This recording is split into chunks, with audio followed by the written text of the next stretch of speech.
Hi, మీకు ఈ video నచ్చితే షేర్ చేయండి. మతం కాదు మనం మనుషులం. మతం పుట్టక ముందే మనలో ఉండెను మానవత్వం. గుడి గోడల కన్నా ముందే మన గుండెలో ఉండెను మానవత్వం. మతం చంపును మనిషిని, మానవత్వము బ్రతికించును మనిషిని. మతము విడగొట్టును మనిషిని, మానవత్వము కలుపును ప్రతి మనిషిని. మతము మార్చును మనిషిని మృగముగా, మానవత్వము కలిగిన వాడే మనిషిగా. మతము కంటే ప్రాముఖ్యము మానవత్వము, మతము కంటే ముందే ఉన్నది మానవత్వం. మతము చచ్చినా పరవాలేదు కాని మానవత్వము చావకూడదు.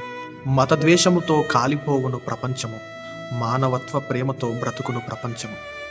మనిషిని కరుచుకునేది మతము, మనిషిని అండగా నిలబెట్టేది మానవత్వం. అన్ని మతాల కన్నా గొప్పది మానవత్వము, మానవత్వము లేని మతము మృగము తత్వం. ఏ రక్తంలో లేదు మన మతం, ప్రతి రక్తములో ఉంది మానవత్వం. మనిషిపైకి మనిషిని రేపును మతం, మనిషిపై మనిషికి ప్రేమ పుట్టించును మానవత్వం. మానవత్వము లేని మతములో ఉండుట కన్నా మానవత్వమును నేర్పే మతమును కనుగొనుట మిన్న. మతం కాదు యేసు మానవత్వమునకు మార్గం.